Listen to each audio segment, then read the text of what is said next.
ಪತ್ರಿಕೋದ್ಯಮ ಕ್ಷೇತ್ರದಲ್ಲಿ ವಿಪುಲ ಅವಕಾಶಗಳಿದ್ದು ವಿದ್ಯಾರ್ಥಿಗಳು ಅದರ ಸದುಪಯೋಗ ಪಡಿಸಿಕೊಳ್ಳಬೇಕು ಎಂದು ಆಳ್ವಾಸ್ ಪತ್ರಿಕೋದ್ಯಮ ವಿಭಾಗದ ಮುಖ್ಯಸ್ಥ ಪ್ರಶಾಂತ್ ಶೆಟ್ಟಿ ಹೇಳಿದರು. ಅವರು ಜುಲೈ 9ರಂದು ಕಾರ್ಕಳ ಕ್ರೈಸ್ಟ್ ಕಿಂಗ್ನಲ್ಲಿ ನಡೆದ ಪತ್ರಿಕಾ ದಿನಾಚರಣೆ ಸನ್ಮಾನ ಸಮಾರಂಭ ಉದ್ಘಾಟಿಸಿ ಮಾತನಾಡಿದರು.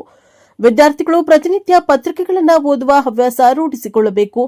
ಓದು ನಿಮ್ಮ ಭವಿಷ್ಯಕ್ಕೆ ಹೊಸ ದಾರಿ ತೋರಲಿದೆ ಎಂದರು.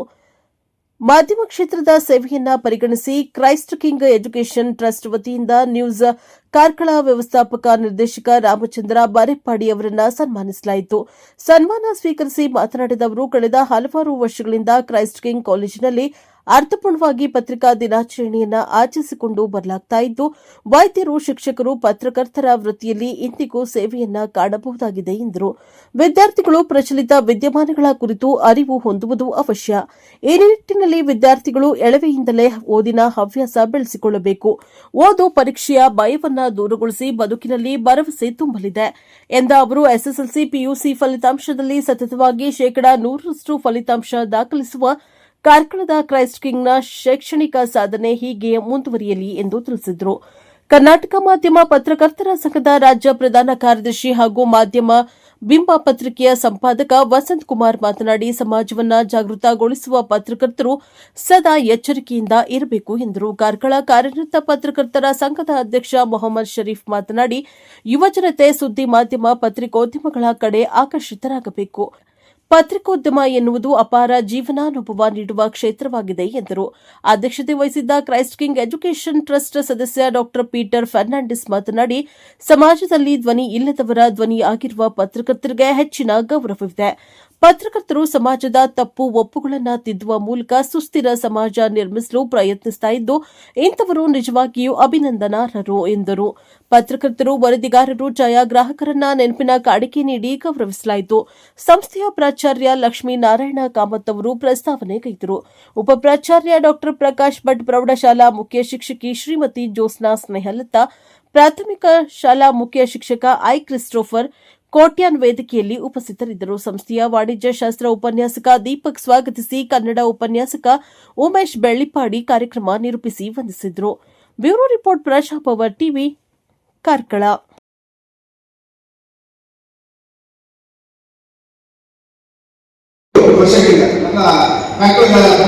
ಸುಮಾರು 31 ವರ್ಷಗಳು ನಾನು ಪತ್ರಿಕೆ ಕಟ್ಟಲಿಕ್ಕೆ ಬಂದವ, ಪತ್ರಿಕೆ ಮಾರಾಟ ಮಾಡಲಿಕ್ಕೆ ಬಂದವ, ಪತ್ರಿಕೆ ಕಟ್ಟಿ ಪತ್ರಿಕೆಯಲ್ಲಿ ಬಂದು ಪತ್ರಿಕೆಯಲ್ಲಿ ಮಾರಿ ಜನರನ್ನು ತಲುಪಬೇಕು ಅನ್ನೋ ದೃಷ್ಟಿಯಿಂದ ಬಂದವ. ಈಗ ಬಹಳಷ್ಟು ಮಾತಾಡಬೇಕು, ನಾನು ಮಾತಾಡಿಲ್ಲ, ಯಾರು ಕೆಲಸ ಮಾಡಬೇಕು.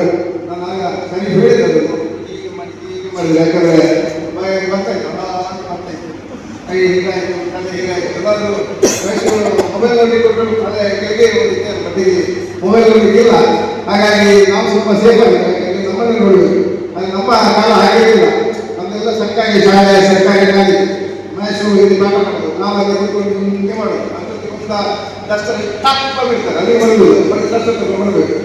ಆ ಡಸ್ಟರ್ ಒಂದು ಬೀಳುವಾಗ ನಮಗೆ ಜಾಗೃತಿ ಆಗ್ತದೆ. ನೋಡಿ, ಸಮಾಜವನ್ನು ಜಾಗೃತಿ ಮಾಡುವ ಪತ್ರಕರ್ತ ಇದೇ ರೀತಿ ಜಾಗೃತಿ ಆಗಬೇಕು, ಇದೇ ರೀತಿ ಜಾಗೃತಿ ಮಾಡಬೇಕು. ನಾವು ಬರೆಯುವುದೊಂದು ಹೇಗೆ ಹೇಳಿದ್ರೆ, ಈಗ ಸರ್ಟಿಫಿಕೇಟ್ ಹೇಳಿದ್ರು, ಅಡ್ವರ್ಟೈಸ್ಮೆಂಟ್ ಕೊಟ್ಟು ನಾವು ಮಾತಾಡಲಿಕ್ಕೆ ಆಗುದಿಲ್ಲ ಅಂತ. ಬಟ್ ನಾನು ಅದನ್ನು ತಪ್ಪಿ ಕೂಡ ಒಪ್ಕೊಳ್ಳೋದಿಲ್ಲ. ಯಾಕಂದ್ರೆ ಜಾಹೀರಾತು ಕೊಟ್ಟರು ಕೂಡ ಸಮಾಜದಲ್ಲಿ ಆಗುವ ನ್ಯೂನತೆಗಳನ್ನು ನಾವು ಎತ್ತಿ ಹಿಡಿದಿದ್ರೆ ನಮ್ಮ ಪತ್ರಿಕಾ ಮಾಧ್ಯಮಕ್ಕೆ ಒಂದು ಕಳಂಕ. 31 ವರ್ಷಗಳಲ್ಲಿ ಪ್ರತಿ ಗ್ರಾಮದ ಪ್ರತಿ ಹಳ್ಳಿಗಾಗಿ ನಾವು ಪತ್ರಿಕೆ ಕಟ್ಟಿದ್ದೇವೆ. ಪತ್ರಿಕೆ ನಾನು 1990 ಆಗಬೇಕಂತೆ ಪತ್ರಿಕೆ ಕಟ್ಟಲಿಕ್ಕೆ.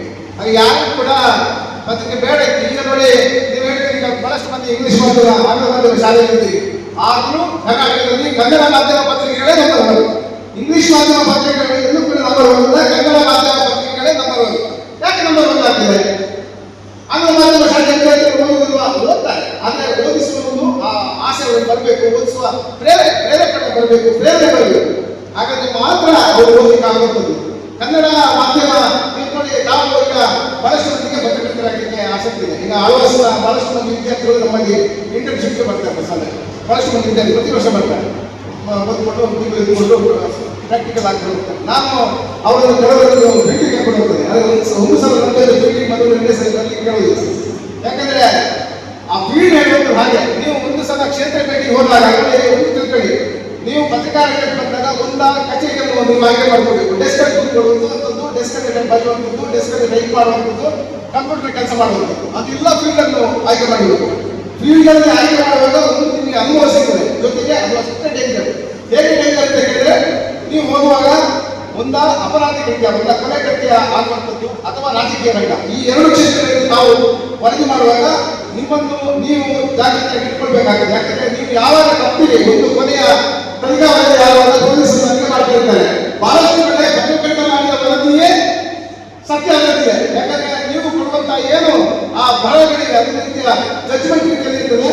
ನೀವು ಏನು ಬರೀತೀರಿ, ನೀವು ಅಷ್ಟು ಆ ಬರಕಾಯ ಪ್ರದೇಶದಲ್ಲಿ ನಾವು ಒಂದು ಸಬ್ಜೆಕ್ಟ್ ಎಷ್ಟು ಒಳ ಹೋಗಿ ಬರೀತೀರಿ, ಎಷ್ಟು ಒಳ ಹೋಗುವಂತ ಅಧ್ಯಯನ ಮಾಡ್ತೀರಿ, ಅದನ್ನು ಎಷ್ಟು ಸಮಾಜಕ್ಕೆ ತಿಳಿಸ್ತೀರಿ, ಅದೇ ನೀವು ಸಮಾಜಕ್ಕೆ ಸತ್ಯ ಅಂತ ಆದಾಗ ನೀವು ಮಾಡಿದ ವರದಿ ಬಹಳಷ್ಟು ಸಮಾಜಕ್ಕೆ ಮುಟ್ಟುವಂಥದ್ದು. ದೇಶದ ವಿವಿಧ ಸ್ಥಳಗಳಲ್ಲಿ ವಿವಿಧ ಇಲಾಖೆಗಳಲ್ಲಿ ಕೆಲಸ ಮಾಡುವಂತವ್ರು ನೀವು, ಅವರೆಲ್ಲರೂ ಮಾತ್ರ ಡಾಕ್ಟರ್ ಆಗಿರ್ಬೋದು, ಇಂಜಿನಿಯರ್ ಆಗಿ ಮತ್ತು ಅದಕ್ಕೆ ಸಂಬಂಧಪಟ್ಟಿರ್ಬೋದು. ಆದರೆ ನಾನು ಮೊನ್ನೆ ಒಂದು ಇದನ್ನು ಹೇಳಿಕೆ ಇಷ್ಟಪಡ್ತಾ ಇದ್ದೇನೆ. ಮೊನ್ನೊಂದು ಕಾರ್ಯಕ್ರಮ ಮಾಡಿದೆ, ಪೊಲೀಸ್ ಇಲಾಖೆಗಳಲ್ಲಿ ಕೆಲಸ ಇತ್ತು. ಆ ಕೆಲಸಕ್ಕೆ ನಮ್ಮ ಪತ್ರಿಕೆಯವರಿಗೆ ಇಂಟ್ರೆಸ್ಟ್ ಮಾಡಿ, ಯಾಕೆ ನಮ್ಮ ಉತ್ತರ ಕರ್ನಾಟಕದವರೆಲ್ಲ ಬರ್ತಾರೆ ಎಲ್ಲ ಸರ್ಕಾರಿ ಕೆಲಸಗಳಿಗೆ. ಆದರೆ ನಮ್ಮ ದಕ್ಷಿಣ ಕನ್ನಡ ಈ ಕರಾವಳಿ ಭಾಗದಲ್ಲಿ ಯಾರಿದ್ದಾರೆ ಅವರು ಹಿಂದೆ ಇದ್ದು ಈಗ ಕಮ್ಮಿ ಆಗ್ತಾ ಇದ್ದಾರೆ. ಅದಕ್ಕಾಗಿ ಒಂದೊಂದೇ ಇದಕ್ಕೆ ಏನು ಮಾಡಬೇಕು, ಕೆಲಸ ಮಾಡಬೇಕು, ಅದನ್ನು ನಾವು ಸರ್ಕಾರಿ ಕೆಲಸಗಳಲ್ಲಿ ತೊಡಗಿಸುವಂಥದ್ದನ್ನು ಮಾಡಿದರು. ಆದರೆ ಅಲ್ಲಿ ಸಮೇತ ಬಂದದ್ದು ಉತ್ತರ ಕರ್ನಾಟಕದವರು ಜಾಸ್ತಿ, ನಮ್ಮ ಕರಾವಳಿ ಕರ್ನಾಟಕದಲ್ಲಿ ಯಾರೂ ಇಲ್ಲ. ನಮ್ಮ ಸಮುದಾಯದವರಿಗೆ ದೇವರಾಣೆ ಮುಂದೆ ಒಂದು ಮಾತನಾಡಬೇಕು, ಅವರಿಗೆಲ್ಲ ಗಂಪಿನ ವ್ಯಾಮೋಹ. ಆ ಗಂಪಿನ ವ್ಯಾಮೋಹದಿಂದಾಗಿ ನಾವಿವತ್ತು ಅಲ್ಲಿ ಮುಳುಗುತ್ತಿರುವ ಒಳಗೆ ನಾವು ಬೆನ್ನಡಿ ಹೋಗ್ತಾ ಇದ್ದೇವೆ. ಅದು ಖಂಡಿತವಾಗಿ ಮುಳುಗುತ್ತಿರುವ ಒಳಗೆ. ಅದು ಇವತ್ತು ನಿಮಗೆ ಸರ್ಕಾರಿ ಕೆಲಸಗಳಲ್ಲಿ ನಿಮಗೆ ಹೋದ್ರೆ ಜೀವನ ಪರ್ಯಂತ ನಿಮಗೆ ಲೈಫ್ ಸೆಕ್ಯೂರಿಟಿ ಅನ್ನೋದಿದೆ. ಆ ಲೈಫ್ ಸೆಕ್ಯೂರಿಟಿ ಅಲ್ಲಿ ಉಂಟು. ಆ ಕೆಲಸವನ್ನು ನಾವು ಪತ್ರಿಕೆಗಳು ಮಾಡ್ತಾ ಇದ್ದೀವಿ. ಹೇಳುವಂತ ಉದ್ದೇಶ ಪತ್ರಿಕೆಗಳು ಮಾಡುವಂಥದ್ದು. ಓದಿದ್ದಾರೆ ಸ್ವಲ್ಪ ಕೈ ಎತ್ತಿ. ಯಾರಿಲ್ಲ ದಿನಕ್ಕೊಂದು 100 ಬಾರಿ ಆದರೂ ರೀಲ್ಸ್ ನೋಡುವಾಗ ಆಗ್ತದೆ. ಅದು ಮಾಸದವರೆಗೆ ಬೇಕಾಗ್ತದೆ. ಕೈ ಎತ್ತಿದ್ದು ನಾಳೆ ಏನಾದ್ರು ಹೇಳ್ತಾರೆ, ಇದರಲ್ಲಿ ಗ್ಯಾರಂಟಿ ಇಲ್ಲ.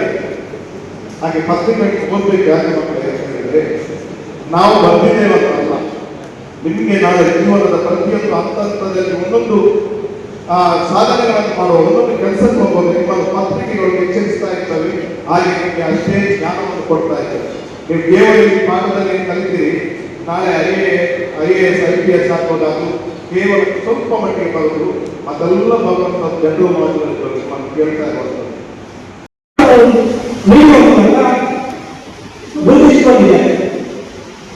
ಈ ಪರಂಪರೆ ಮುಂದುವರಿಯಲಿ ಎನ್ನುವ ಆಶಯದೊಂದಿಗೆ ನನ್ನನ್ನು ಸನ್ಮಾನಿಸಿದ ಎಸ್ಟಿ ಸಂಸ್ಥೆ ಅಧ್ಯಕ್ಷರು ಮತ್ತು ನನ್ನ ಮಿತ್ರರಾದ ಪ್ರಾಂಶುಪಾಲರು ಉಮೇಶ್ ಗಡಿಪಾಡಿ, ಈ ಶಿಕ್ಷಕರಿಂದ ಎಲ್ರಿಗೂ ಧನ್ಯವಾದ, ಕೃತಜ್ಞತೆ ಸಲ್ಲಿಸುತ್ತಾ ನನ್ನ ಮಾತು ಕೊನೆಗೊಳಿಸುತ್ತೇನೆ. ಪತ್ರಿಕೆಯಾದಂತಹ ಸುದ್ದಿ ಬಿಡುಗಡೆ ಪತ್ರಿಕೆಯಲ್ಲಿ ಕಚೇರಿಯಲ್ಲಿ ಕಾರ್ಯ ಜೀವನವನ್ನ ಆರಂಭಿಸಿ ನಂತರ ಅದೇ ಪತ್ರಿಕೆಯಲ್ಲಿ ಪತ್ರಕರ್ತರಾಗಿ ಸೇವೆಯನ್ನು ಸಲ್ಲಿಸಿ ತದನಂತರ ವಿಜಯ ಕರ್ನಾಟಕ ಪತ್ರಿಕೆಗೆ ಪತ್ರಕರ್ತರಾಗಿ ಸೇರಿಕೊಳ್ಳುತ್ತಾರೆ. 2019ರಲ್ಲಿ ಉದಯವಾಣಿ ಪತ್ರಿಕೆಯ ಸಂಪಾದಕ ವರದಿಗಾರರಾಗಿ ಕಾರ್ಯಕ್ರಮಕ್ಕೆ ಆಗಮಿಸುತ್ತಾರೆ. 2020ರಲ್ಲಿ ಕಾರ್ಯಕ್ರಮದ ಕ್ರಿಯಾಶೀಲ ಸ್ನೇಹಿತರೊಡನೆ ಸೇರಿ ನ್ಯೂಸ್ ಕಾರ್ಕಳ ಎಂಬ ವೆಬ್ ಮಾಧ್ಯಮವನ್ನು ಆರಂಭಿಸುತ್ತಾರೆ. ಇವರು ಸ್ಥಾಪಿಸಿದಂತಹ ನ್ಯೂಸ್ ಕಾರ್ಕಳ ರಾಜ್ಯ, ಹೊರ ರಾಜ್ಯ ಮತ್ತು ವಿದೇಶಗಳಲ್ಲಿ ನೆಲೆಸಿರುವ ಕಾರ್ಕಳ ಹೆಬ್ರಿ ಜನರ ಸಂಪರ್ಕ ಸೇವೆಯಲ್ಲಿ ಜನಮನ್ನಣೆ ಪಡೆದಿದೆ. ಹುಟ್ಟೂರು ಕುತ್ಮಾರಿನ ಸರ್ಕಾರಿ ಹಿರಿಯ ಪ್ರಾಥಮಿಕ ಶಾಲೆಯ ಹಿರಿಯ ವಿದ್ಯಾರ್ಥಿ ಸಂಘದ ಅಧ್ಯಕ್ಷರಾಗಿ ಶಾಲೆಯ ಮೂಲಭೂತ ಸೌಕರ್ಯಗಳ ಅಭಿವೃದ್ಧಿ ಮಾಡಿದ್ದಲ್ಲದೆ ಶಾಲೆಯಲ್ಲಿ ವಿದ್ಯಾರ್ಥಿಗಳ ದಾಖಲಾತಿ ಏರಿಕೆಗೆ ಕಾರಣರಾಗಿದ್ದಾರೆ. ಇವುಗಳ ಜೊತೆಗೆ ಕಾರ್ಕಳದಲ್ಲಿ ಸಮಾಜ ಸೇವಾಸಕ್ತರೊಂದಿಗೆ ಸೇರಿ ಪ್ರಗತಿ ಚಾರಿಟೇಬಲ್ ಟ್ರಸ್ಟ್ ರಿಜಿಸ್ಟರ್ಡ್ ಸ್ಥಾಪಿಸಿ ಅದರ ಮೂಲಕ ಶೈಕ್ಷಣಿಕ, ಆರೋಗ್ಯ ಮತ್ತು ಸಮಾಜ ಸೇವಾ ಕಾರ್ಯಗಳಲ್ಲಿ ತೊಡಗಿಸಿಕೊಂಡಿದ್ದಾರೆ. ತನ್ನ ಹುಟ್ಟುಹಬ್ಬದ ದಿನ ತಪ್ಪದೇ ರಕ್ತದಾನ ಮಾಡುತ್ತಾ ಇತರರಿಗೆ ಮಾದರಿಯಾಗಿರುತ್ತಾರೆ. ಕಾರ್ಕಳ ಸಮಗ್ರ ಚಿತ್ರಣದ ದಾಖಲೆಗಳು, ಕಾರ್ಕಳ ಹೆಬ್ರಿ ಸ್ವತಂತ್ರ ಹೋರಾಟಗಾರರು, ಭಾರತೀಯ ಸೇನೆಯಲ್ಲಿ ಸೇವೆ ಸಲ್ಲಿಸಿದ ಹಾಗೂ ಸೇವೆ ಸಲ್ಲಿಸುತ್ತಿರುವ ಕಾರ್ಕಳ ಹೆಬ್ರಿಯ ಸೈನಿಕರ ಮಾಹಿತಿಗಳನ್ನು ಕೊಂಡ ಪುಸ್ತಕವನ್ನು ಬಿಡುಗಡೆ ಮಾಡುವುದರ ಮೂಲಕ ಕಾರ್ಕಳಕ್ಕೊಂದು ಅಮೂಲ್ಯ ಕೊಡುಗೆ ಮನವಿಯನ್ನ ನೀಡಿದ್ದಾರೆ. ಇದರ ಜೊತೆಗೆ ವಿಶ್ವವಾಣಿ ಪತ್ರಿಕೆಯ ಗುರುತಿನ ವರದಿಗಾರರಾಗಿ ಸೇವೆ ಸಲ್ಲಿಸ್ತಾ ಇದ್ದಾರೆ. ಇಂತಹ ಅಭೂತಪೂರ್ವ ಸಾಧಕ ವ್ಯಕ್ತಿಯನ್ನ ಸನ್ಮಾನಿಸುವಂತದ್ದು ನಮಗೆ ಹೆಮ್ಮೆಯ ವಿಚಾರವಾಗಿದೆ. ಕೊಡಬೇಕಾಗಿ ಕೇಳಿಕೊಳ್ಳಲಾಗಿದೆ. ಪ್ರಶಸ್ತಿ ಪದಕ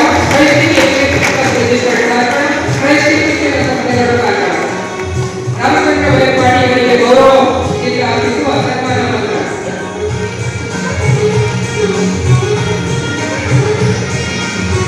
ನಾವು ಪತ್ರಿಕಾರಂಗಕ್ಕೆ ನೀಡಿದ ಅಭೂತಪೂರ್ವ ಸೇವೆಯ ಜೊತೆಗೆ ತಾವು ಮಾಡಿದ ಸಾಂಸ್ಕೃತಿಕ, ಸಾಹಿತ್ಯಿಕ, ಸಾಮಾಜಿಕ, ಶೈಕ್ಷಣಿಕ ಸೇವೆಗಳನ್ನು ಗುರುತಿಸಿ ಪತ್ರಿಕಾ ದಿನಾಚರಣೆಯಂದು ಈ ಸನ್ಮಾನವನ್ನು ನಮಗೆ ಸಮರ್ಪಿಸ್ತಾ ಇದ್ದೇವೆ. ನ್ಯೂಸ್ ಕಾರ್ಯಕ್ರಮ ಆಗಿನ ಪುತ್ತೂರು ತಾಲೂಕು ಈಗ ಕಡಬ ತಾಲೂಕಾಗಿ ಬದಲಾಗಿದೆ. ಅಲ್ಲಿಯ ಕುದ್ಮಾರ ಗ್ರಾಮದ ಬರೆಪಾಡಿ ಎಂಬಲ್ಲಿ ದಿವಂಗತ ಮೋನಪ್ಪಗೌಡ ಹಾಗೂ ಶ್ರೀಮತಿ ಜಾನಕಿ ದಂಪತಿಗಳ ಪುತ್ರನಾಗಿ ಜನಿಸಿದಂತಹ ಇವರು ಹುಟ್ಟೂರು ಕುದ್ಮಾರಿನಲ್ಲಿ ಪ್ರಾಥಮಿಕ ಶಿಕ್ಷಣವನ್ನ ಪಡೆದುಕೊಂಡಿದ್ದಾರೆ. ಕುದ್ಮಾರಿನ ಪಕ್ಕದಲ್ಲಿ ಇರುವಂತಹ ಸವಣೂರಿನಲ್ಲಿ ಸರ್ಕಾರಿ ಪ್ರೌಢಶಾಲೆ ಮತ್ತು ಪದವಿ ಪೂರ್ವ ಕಾಲೇಜಿನಲ್ಲಿ ತಮ್ಮ ಶಿಕ್ಷಣವನ್ನು ಮುಂದುವರೆಸಿ ಮೈಸೂರು ವಿಶ್ವವಿದ್ಯಾಲಯದಿಂದ ಪದವಿ ಶಿಕ್ಷಣ ಹಾಗೆ ಮಂಗಳೂರಿನಿಂದ ಮಲ್ಟಿಮೀಡಿಯಾ ಶಿಕ್ಷಣವನ್ನು ಪಡೆದುಕೊಂಡಿದ್ದಾರೆ. ಈಗ ಕರ್ನಾಟಕ ರಾಜ್ಯ ಸಹ ಇದನ್ನ ಪತ್ರಿಕೆಯನ್ನು ಓದುವಂತದನ್ನ ಕಂಪಲ್ಸರಿ ಮಾಡಿದೆ. ನಮಸ್ತೆ ಭಾರತದಲ್ಲಿ 3 ರಾಜ್ಯಗಳು, ಒಂದು ಉತ್ತರ ಪ್ರದೇಶ, ರಾಜಸ್ಥಾನ ಮತ್ತೆ ಕರ್ನಾಟಕ. ಪತ್ರಿಕೆಗಳನ್ನ ಶಾಲಾ ಹಂತದಲ್ಲಿ ಪ್ರತಿದಿನ ವಿದ್ಯಾರ್ಥಿಗಳು ಓದಬೇಕು ಅಂತ ಕಂಪಲ್ಸರಿ ಆಗಿ ಮಾಡಿದ್ದಾರೆ. ಇದು ಸಹ ಬಹಳ ಪ್ರಮುಖವಾದ ಒಂದು ನಿರ್ಧಾರ ಅಂತ ನಾನು ಭಾವಿಸ್ತೇನೆ. ಕಾರ್ಯಕ್ರಮಗಳನ್ನು ಬಟ್ ಹೆಚ್ಚು ಅವಲಂಬಿತವಾಗಿರುವಂತಹದ್ದು ಪತ್ರಿಕೆಗಳನ್ನು ಇರೋದ್ರಿಂದಾಗಿ ನಾನು ಆಳ್ವಾಸ್ ಸಂಸ್ಥೆಯಲ್ಲಿ ಇರ್ಬೋದು ಅಥವಾ ಸುತ್ತಮುತ್ತಲಿನ ಎಲ್ಲ ಊರುಗಳಲ್ಲಿ ನಾನು ಒಬ್ಬ ಪ್ರಸಾದ್ ಶೆಟ್ಟಿ ಅಂತ ಒಬ್ಬ ಉಪನ್ಯಾಸಕರಿದ್ದಾನೆ, ಆಳ್ವಾಸ್ನಲ್ಲಿ ಒಬ್ಬ ಪತ್ರಕರ್ತ ವಿಭಾಗದ ಮುಖ್ಯಸ್ಥರಿದ್ದಾನೆ ಅಂತ ಗೊತ್ತಿರೋದು, ನಾನು ಪತ್ರಕರ್ತ ವಿಭಾಗದ ಮುಖ್ಯಸ್ಥನಾಗಿರೋದ್ರಿಂದ ಮತ್ತೆ ಪತ್ರಿಕೋದ್ಯಮವನ್ನು ಆಯ್ಕೆ ಮಾಡಿರೋದ್ರಿಂದ ಅದು ನನಗೆ ತುಂಬಾ ಹೆಮ್ಮೆ ಇದೆ.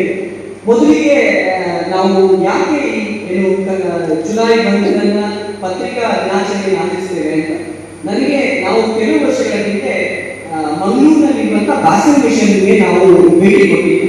ವಿದ್ಯಾರ್ಥಿಗಳಿಗೆ ವರ್ಷದಲ್ಲಿ 1 ಬಾರಿ ಇಂಡಸ್ಟ್ರಿ ವಿಸಿಟ್ ಮಾಡಬೇಕಾಗಿರ್ತದೆ.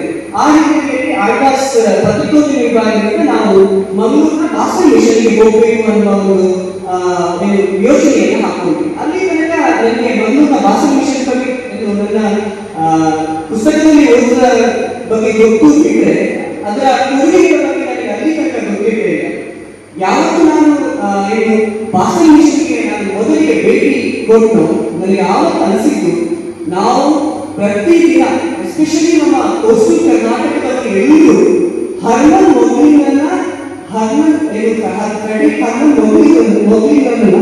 ದೇವರ ನಾವು ಪೂಜಿಸಬೇಕು ಅಂತ ಅವರ ಕೊಡುಗೆ ಇದೆಯಲ್ಲ, ಅವರ ಕೊಡುಗೆ ಖಾಲಿ ಪತ್ರಿಕೋದ್ಯಮಕ್ಕೆ ಮಾತ್ರ ಅಲ್ಲ, ಬೇರೆ ಬೇರೆ ಕ್ಷೇತ್ರಗಳಿಗೆ ಅವರು ನೀಡಿದ ಕೊಡುಗೆ ಖಂಡಿತ. ನಾನು ಇಲ್ಲಿರುವಂತ ನಮ್ಮ ಪತ್ರಕರ್ತ ಮಿತ್ರರೆಲ್ಲ ಅಲ್ಲಿಗೆ ಭೇಟಿ ಕೊಟ್ಟಿರಬಹುದು. ಆದರೂ ಸಹ ಹರ್ಮನ್ ಮೊಗ್ಲಿಂಗ ಕೊಡುಗೆ ಇದೆಯಲ್ಲ, ಅದು ಖಂಡಿತ ನಾವೆಲ್ಲರೂ ಪ್ರತಿ ಕ್ಷಣ ಸ್ಮರಿಸಬೇಕು. ನಮ್ಮ ಮನೆಯಲ್ಲಿ ದೇವರ ಫೋಟೋದ ಜೊತೆಗೆ ಹರ್ಮನ್ ಮೊಗ್ಲಿಂಗನ್ನ ಇಟ್ಟು ಪೂಜಿಸಿದ್ರು ಅದು ತಪ್ಪಾಗಿಲ್ಲ ಅಂತ ನನಗೆ ಅನಿಸುತ್ತೆ. ಆವತ್ತು ನಾವು ಅಲ್ಲಿ ಭೇಟಿ ಕೊಟ್ಟಾಗ ಅವರು ಈ 1843ರಲ್ಲಿ ಕನ್ನಡದ ಮೊದಲ ಪತ್ರಿಕೆ ಮಂಗಳೂರು ಸಮಾಚಾರ ಅನ್ನುವ ಪತ್ರಿಕೆಯನ್ನು ಕಟ್ತಾರೆ. ಬಟ್ ಅವರು ಇಲ್ಲಿಗೆ ಬಂದಿರುವಂತದ್ದು ಏನು, ಜರ್ಮನಿಯಿಂದ ಅವರು ಭಾರತಕ್ಕೆ ಬಂದಿರೋದು ಕ್ರೈಸ್ತ ಧರ್ಮದ ಪ್ರಚಾರಕ್ಕಾಗಿ ಬರ್ತಾರೆ. ಬಟ್ ಆದರೆ ಬಂದ ನಂತರ ಅವರು ಕ್ರೈಸ್ತ ಧರ್ಮದ ಪ್ರಚಾರವನ್ನು ಮಾಡುವುದರ ಜೊತೆಗೆ ಹೆಚ್ಚಿನ ಪ್ರಾಶಸ್ತ್ಯವನ್ನು ಕೊಟ್ಟಿದ್ದು ಇಲ್ಲಿಯ ಈ ಭಾಗದ ಈ ಕರಾವಳಿ ಕರ್ನಾಟಕದ ಆ ಪ್ರದೇಶವನ್ನು ಉದ್ಧಾರ ಮಾಡಬೇಕೆಂದು ಹೋಗ್ತಾರೆ. ಮುಖ್ಯವಾಗಿ ಅವರಿಗೆ ಇಲ್ಲಿ ಬಂದಾಗ ಅನಿಸಿದ್ದೇನು ಅಂತ ಹೇಳಿದ್ರೆ, ನಾವೆಲ್ಲರೂ ಈಗ ಕನ್ನಡ ಮೊದಲ ಪತ್ರಿಕೆ 1843ರಲ್ಲಿ ನಮ್ಮದು ಮೊದಲ ಕನ್ನಡ ಪತ್ರಿಕೆ ಬಂದಿದೆ. ಅಲ್ಲಿ ತನಕ ಒಂದು ಅಫಿಷಿಯಲ್ ಪತ್ರಿಕೆ ಅಂತ ಯಾವುದು ಇರಲಿಲ್ಲ. ಆವಾಗ ಮೊದಲಿಗೆ ಮಂಗಳೂರು ಸಮಾಚಾರ ಬಂದಾಗ ಅದರಲ್ಲಿ ನಾನು ಮಂಗಳೂರು ಸಮಾಚಾರದ ಒಂದು ಬೆನರ್ಜಿ ಅಮ್ಮನ್ ಅಂತ ಹೇಳಿ ಅಲ್ಲಿಯ ಬಾಸಲ್ ಮಿಷನ್ ಒಂದು ಲೈಬ್ರರಿಯ ಚೀಫ್ ಲೈಬ್ರರಿಯಾಗಿ ರಿಟೈರ್ಡ್ ಆದವರು ಒಂದು ಪುಸ್ತಕವನ್ನು ಬರೀತಾರೆ ಮಂಗಳೂರು ಸಮಾಚಾರದ ಬಗ್ಗೆ. ಅದರಲ್ಲಿ ಅವರು ಬರೀತಾರೆ, ಮಂಗಳೂರು ಅಂದ್ರೆ ಕನ್ನಡದ ಮೊದಲ ಪತ್ರಿಕೆ ಬರುವ ತನಕ ನಾವೆಲ್ಲ ಹೇಗಿದ್ದೀವಿ ಅಂದ್ರೆ ಒಂದು ಮನೆಯಲ್ಲಿ ಕಿಟಕಿ ಮನೆಯಲ್ಲಿ ಇದ್ದೀವಿ ಅಂತ. ಅಂದ್ರೆ ತುಂಬಾ ಆ ಮಾತಿನ ಅರ್ಥ ಏನು ಅಂದ್ರೆ ಹೊರಗಡೆ ಪ್ರಪಂಚದಲ್ಲಿ ಏನಾಗ್ತಿದೆ ಅನ್ನೋದ್ರ ಬಗ್ಗೆ ನಮಗೆ ಯಾವುದೇ ಅರಿವಿಲ್ಲ.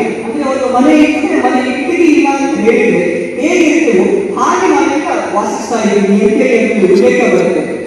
ಕಾಲೇಜಲ್ಲಿ ಒಂದು ಪತ್ರಿಕಾ ದಿನಾಚರಣೆಯನ್ನ ಆಚರಿಸುವ ಒಂದು ಕಾರ್ಯಕ್ರಮಕ್ಕೆ ನನ್ನ ಮುಖ್ಯ ಅತಿಥಿಯಾಗಿ ಕರೆದಿದ್ದಕ್ಕೆ ನಾನು ಮೊದಲಿಗೆ ಕ್ರೈಸ್ತ ಕಾಲೇಜಿನ ಆಡಳಿತ ಸದಸ್ಯರಾಗಿರುವಂತಹ ಪೀಟರ್ ಫರ್ನಾಂಡಿಸ್ ಸರ್ ಅವರಿಗೆ ಮನದಾಳದ ಕೃತಜ್ಞತೆಯನ್ನು ಸಲ್ಲಿಸ್ತೇನೆ. ಖಂಡಿತ ಸರ್ ನಮ್ಮ ನಿರೂಪಕರು ಮೊದಲಿಗೆ ಹೇಳಿದ್ರು, ಅಂದ್ರೆ ಇವತ್ತು ನಾನು ವಿದ್ಯಾರ್ಥಿಗಳಿಗೆ ಪತ್ರಿಕೋದ್ಯಮದ ಬಗ್ಗೆ ಹೀಗೆ ಪತ್ರಿಕೋದ್ಯಮದಲ್ಲಿ ಬದುಕನ್ನು ಕಟ್ಟಿಕೊಳ್ಳುವುದು ಅನ್ನೋದ್ರ ಬಗ್ಗೆ ಹೇಳಬೇಕು ಅಂತ. ಖಂಡಿತ ನಾನು ಅದ್ರ ಬಗ್ಗೆ ಹೇಳಿದ್ದೇನೆ. ಮುಖ್ಯವಾಗಿ ಜುಲೈ 1 ಕನ್ನಡ ಪತ್ರಿಕಾ ದಿನಾಚರಣೆಯನ್ನು ಆಚರಿಸುವ ಹಿನ್ನೆಲೆಯನ್ನು ನಾವೆಲ್ಲ ತಿಳ್ಕೊಳ್ಬೇಕು ನಾನು ಅನ್ಕೋತೇನೆ.